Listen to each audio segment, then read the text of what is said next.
Olá pessoal, sejam bem-vindos e hoje nós vamos estar aqui falando aqui em mais uma parte do nosso vídeo que nós vamos estar falando sobre a questão de o que acontece depois da morte. Ontem eu fiz uma live aqui no meu canal, só que essa live não ficou gravada.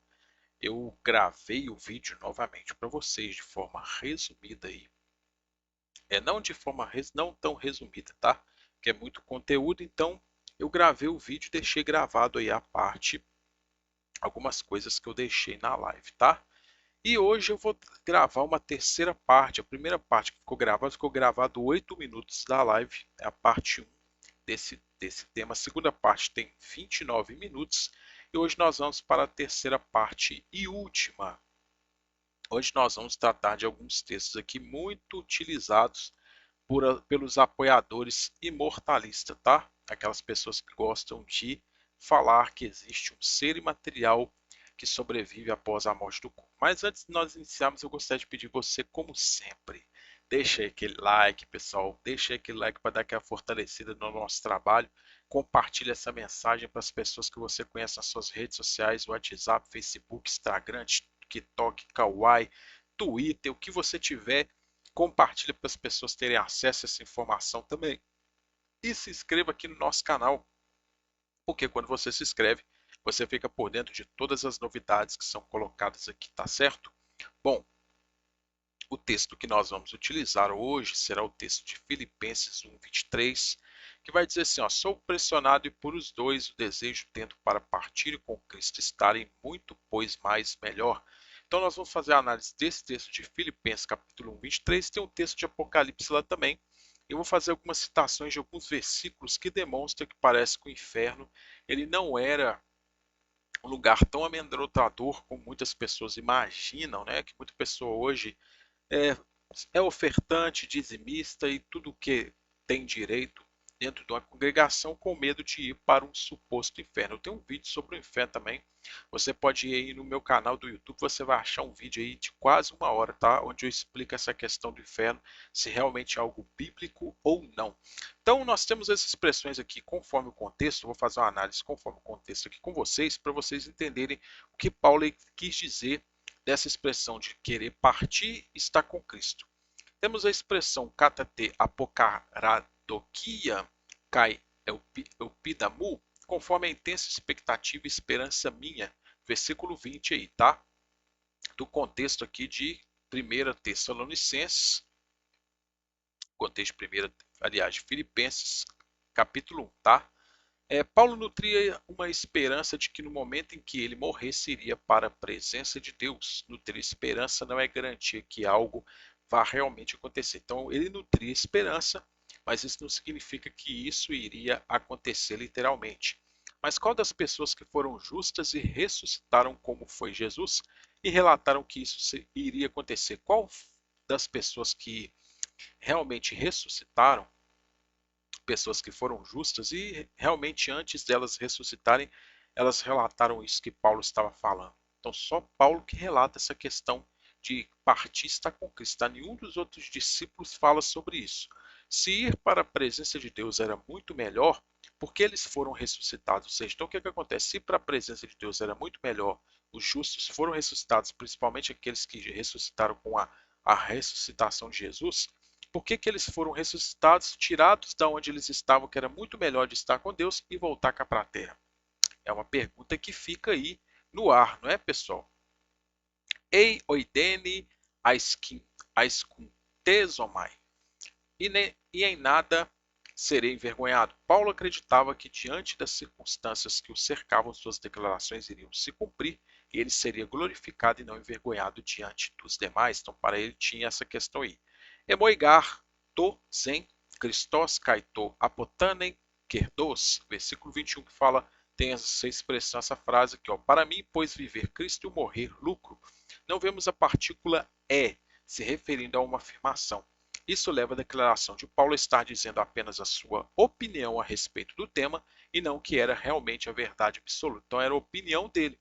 A opinião dele era de que partir e estar com Cristo era muito melhor. Ele acreditava nisso, ele queria passar isso para as outras pessoas, mas ele não afirmava que isso era uma verdade absoluta.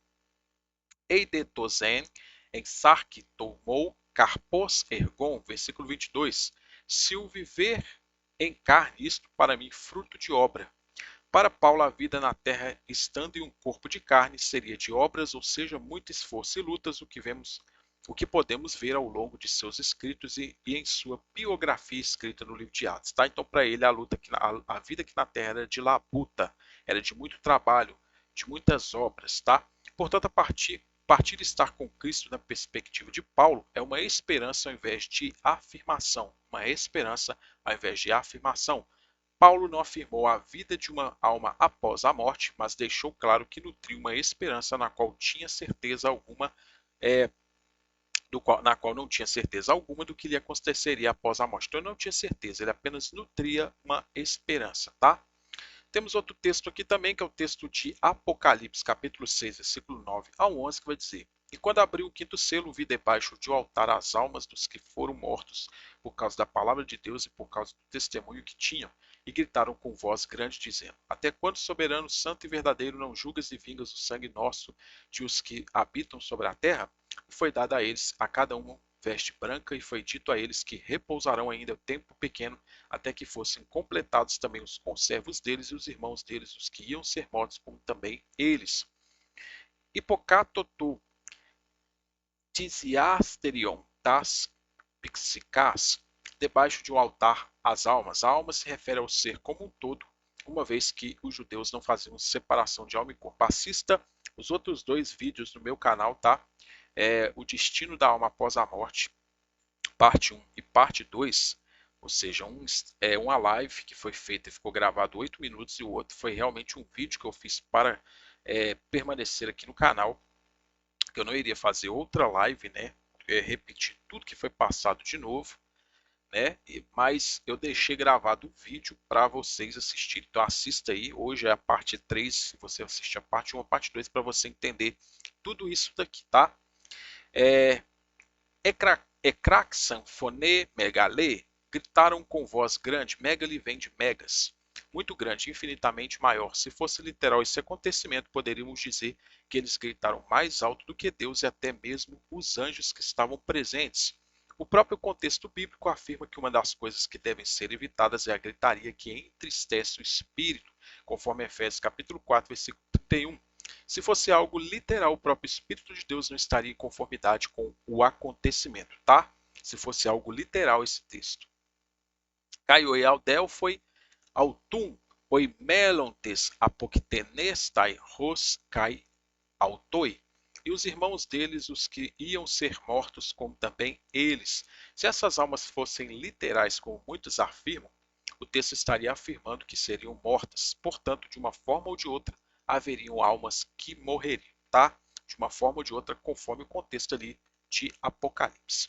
1 Tessalonicenses 5:23, que é um texto que muitas pessoas gostam de utilizar, que diz o seguinte: E mesmo ele mesmo e o Deus da paz santifica a vós por completo, e íntegro o vosso espírito e a alma e o corpo irrepreensivelmente, e a vinda do Senhor nosso Jesus Cristo seja conservado. Mas que o texto cite as palavras, mesmo que o texto cite as palavras pneuma, espírito, psique, alma e soma, corpo, não afirma que os três sejam entidades separadas e que não façam parte do mesmo ser. Então nós temos a expressão aqui, olha só o que ele vai dizer aqui, ó. Kai alokleron, rimon to pneuma, kai re, psique, kai to soma, amemptos em te, parousia to kyrion, rimon iesu Christo, tereteye.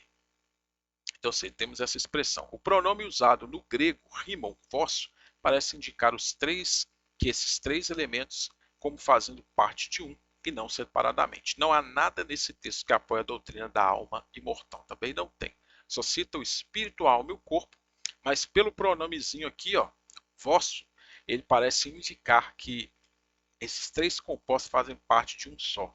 É o pensamento hebraico, né? Se você assistir os outros vídeos, você vai ver que o pensamento hebraico é justamente esse. Pessoas desejaram ir para o Sheol ou Hades.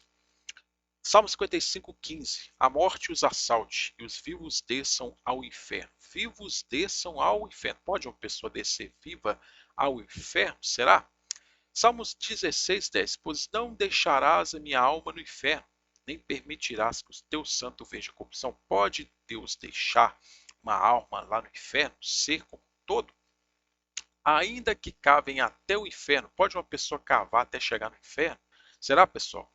Jonas 2:2 disse: Na minha angústia clamei ao Senhor, e ele me respondeu. Do ventre do inferno gritei, e tu ouviste a minha voz. Pode uma pessoa ser ouvida no meio do inferno? Salmo 139:8. Se subir ao céu, lá tu estás. Se fizer no inferno a minha cama. Então quer dizer que a pessoa pode armar uma cama lá no inferno? E Isaías 28:15. Porquanto dizeis, fizemos aliança com a morte, com o inferno fizemos acordo. Pode uma pessoa fazer acordo com o inferno? Então fica aí esses textos para os senhores tirarem as próprias conclusões, tá? Veja que nenhum desses textos demonstra uma suposta preocupação das pessoas em relação ao inferno e nem menciona uma suposta alma que sobrevive após a morte. Não tem essa separação. Pensamento hebraico, pensamento judaico era um pensamento justamente de que o ser humano é formado como um todo, não tinha essa separação. Se os autores do Novo Testamento fizeram essa separação, eles estavam fazendo algo que é chamado de heresia, tá? Então agradeço a vocês por terem ficado comigo até o final desse vídeo. Não deixa de comentar, compartilhar, não deixa de curtir esse vídeo e principalmente se inscreva aqui no nosso canal, porque você se inscrever no nosso canal, você vai ficar por dentro de todas as novidades que são colocadas aqui semanalmente, tá? Vão ter lives, vão ter novos vídeos e novos conteúdos para você estar sempre bem informado e se enriquecendo cada vez mais na questão de sabedoria, tá certo? Um grande abraço a todos vocês, muito sucesso e até a nossa próxima oportunidade.